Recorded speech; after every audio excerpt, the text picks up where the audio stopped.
দেখো আমার ভীষণই কষ্ট লাগে এটা এটা ভেবে, ওদের কথা ভেবে। এই গাছটা দেখো মরে গেছে, এই কিছুটা ছাল বাকলা তুলে নিয়েছে। এই যে এরকম জল হয়তো বাগানে, তারপরে কিছু কিছু গাছ মরে যায়, তারপরে অনেক জায়গায় দেখি গাছ কেটে ফেলে বিক্রি করে দেয়। তখন আমার খুব ওদের গাছের জন্য কষ্ট হয়, যে দুটো গাছ থাকলে ওরা গাছে থাকতে পারতো, গাছের ফল পাতা খেতে পারে, গাছেই তো থাকে ওদের ঘর বাড়ি।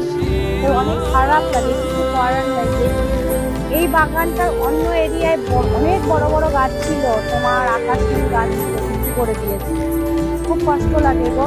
এই গাছটা মরে গেছে না, এই গাছটা আমি এর আগে ফলো করেছি যে গাছটা এরকম কেন। এই গাছটা এইরকম এই ছাল ছিল, যেহেতু মরে গেছে, তারপর দেখলাম একটুখানি সাদা হয়ে গেছে, তখন আমার নজরে পড়েছিল যে গাছটা দেখি মরে গেছে।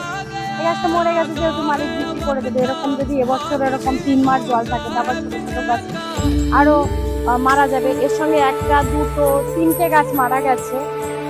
কি করবে মালিক, তো এবার বিক্রি করতে দিচ্ছে, আর নতুন করে গাছ লাগাচ্ছেও না। আর সব থেকে ঘর বাড়ি হয়ে গাছপালা আর থাকছে না। এখন ভীষণ খারাপ লাগে গাছের জন্য, যে অনেক জায়গায় গাছ কাটছে, এত খারাপ লাগে, না বলতে পারি না সইতে পারি, মন খারাপ করে শুধু চুপচাপ থাকি।